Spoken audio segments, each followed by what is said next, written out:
May kwento ako. Ready ka na ba? Sit back, relax, and make sure na may kasama ka.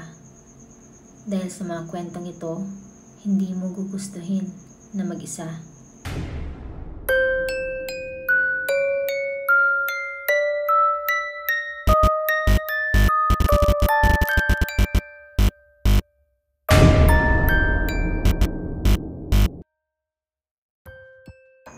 Ang una nating kwento ay isa sa mga famous university horror stories at maaaring familiar na kayo rito. Tungkol ito sa isang estudyanteng babae na pauwi na sa kanyang dormitory isang gabi sakay ng isang jeep. Wala namang kakaiba nung una, pero napansin niya na iba ang ruta na tinatahak ng jeep. Hindi ito ang karaniwang daan papunta sa kanyang dormitory. Sinabi niya agad sa driver na gusto na niyang bumaba, pero wala siyang natanggap na sagot mula rito. Tuloy lang ang pagmamaneho na para bang wala itong naririnig. Napansin din niya na madalas siyang tingnan ito sa kanyang rearview mirror. Kinabahan ang estudyante at napaisip kung lasing ba ang driver o baka may binabalak na masama. Pero dahil hindi naman mukhang magaspang ang kilos ng driver, pinilit niyang pakalmahin ang sarili. Inulit niya ang kanyang sinabi na gusto niyang bumaba, and this time, nilakasan niya na ito. Makalipas ang ilang minuto ng paikot-ikot na biyahe, umalik sa tamang ruta ang driver, at sa wakas, huminto ito sa tapat ng kanyang dormitory. Pagkababa niya, sinabi ng driver, "Ineng, pag-uwi mo, hubarin mo agad ang damit mo. At kung pwede, isunugin mo agad. Iniba ko yung ruta para makaiwas sa disgrasya. Kanina kasi, pagtingin ko sa'yo, wala kang ulo."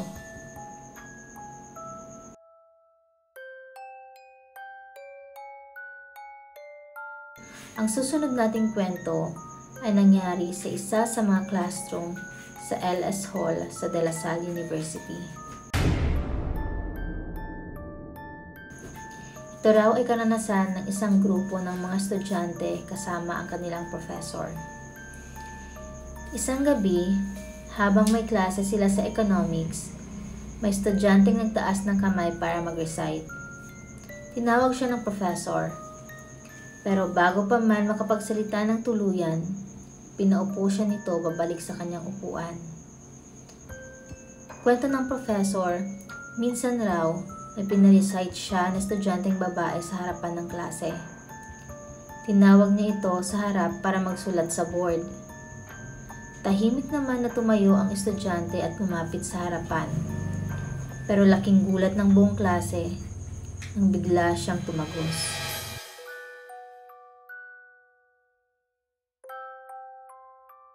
May isang professor sa Ateneo na ayaw daw talagang tawagin ang Schmidt Hall na Schmidt Hall.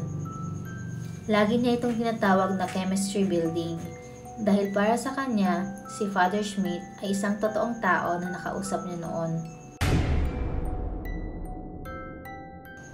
During the 60s, may nangyari raw na karumal-dumal sa isang chem lab sa nasabing building.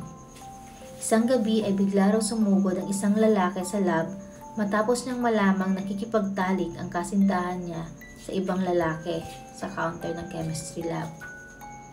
Sa sobrang galit ay paulit-ulit niyang sinaksak ang lalaki na yon. Pilit namang gumapang ang biktima para humingi ng tulong, kaya't nag-iwan siya ng bakas ng dugo mula sa lab pababa sa hagdan papunta sa lobby. Sobrang dami ng dugo na kinabukasan ay naroon pa rin ito, tumutulo sa hagdan. Turns out, yung lalaking nasaksak ay isang professor daw sa university na yon. Kaya naman kapag nakarinig ka raw ng mga iyak o humihingi ng tulong sa hall na yon, ay maaaring iyon daw ay boses ng biktimang hindi pa natahimik ang kaluluwa.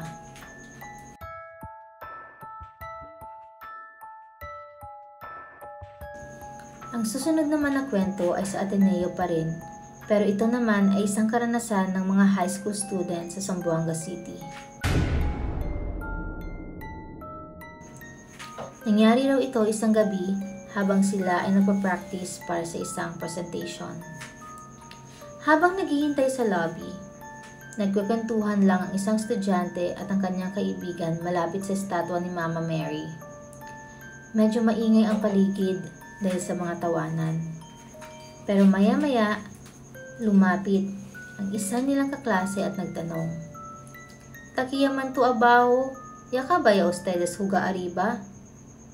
Nagulat daw ang isa nilang kaklase nang makita sila sa baba, kaya tinanong niya kung tapos na ba raw silang maglaro sa taas. Napakunot ang noo ng estudyante at sinabing, "Ha? No hay gana iyo subi arriba? Takilang niyo tan kwento, inante pa, porke man." Di raw siya umakyat at kanina pa daw sila nasa baba lang at nagkukwentuhan. Nagulat yung kaklase nila at tinanong kung sure ba sila sa kanilang sinasabi, dahil bago lang daw sila nagkita sa second floor at kinausap pa nga raw siya nito at sinabing, "Shh, quiet lang kasi naglalaro kami ng tagu-taguan." Naghintay siya sa labas ng CR dahil doon daw ito pumasok. At nung nainip siya sa paghihintay sa paglabas nito, ay sa baba na lamang siya nag-CR. Kahit na medyo weird yung kwento ng kaklase nila, ay pinagkibit-balikat na lamang nila ito. Iniisip nila na baka ito raw ay imahinasyon lang. Pero habang nagpa-practice sila, biglang tumigil ang kanilang leader. "Stop! Wait lang," sabi niya. May narinig silang yabag na tila akyat baba sa hagdan malapit sa infirmary, pero wala silang nakikita. "Sino kaya yon?" tanong nila. Tinigil muna nila sandali ang kanilang practice at nagdasal. At sa kanilang pagpapatuloy, sila ay naging mas maingat at aware sa ingay na kanilang ginagawa upang hindi makagambala pa.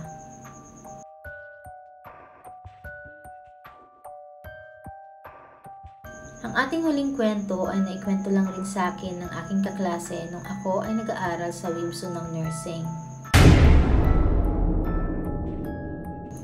Ako isang transferee noon at halos lahat din ng mga naging kaklase ko, kung hindi transferee na kagaya ko, ay shifty or returnee. Isang araw nag-usap-usap kami tungkol sa pagkakaroon ng night class sa susunod na semester. At doon nga nagsimula ang mga nakakakilabot na kwentuhan. Pero ang tumatak talaga sa akin ay ang kwento tungkol sa College of Liberal Arts building. Isang gabi raw kasi, habang sila ay nagkaklase sa isa sa mga room sa CLA, ay biglang may umiyak at nagsisisigaw na estudyante. Siyempre natigil ang kanilang klase at nagkagulo. Nung tinanong nila kung bakit siya takot na takot, sinabi ng estudyante na may babaeng duguan ang muka na nakatayo sa tabi ng kanilang prof. Hindi ko na maalala ang mga sumunod na pangyayari sa kwento, pero mula noon, tuwing may klase ako sa CLA, hindi ko maiwasang maalala ang kwentong yun na hanggang ngayon ay nagdadala pa rin ng kirabot sa akin.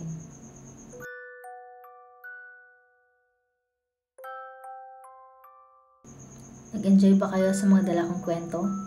Huwag kalimutang mag-like, mag-comment, at mag-subscribe para sa iba pang nakakatakot na kwento na tiyak na magpapatayo ng inyong mga balahibo. Till next time, keep your lights on and your doors locked.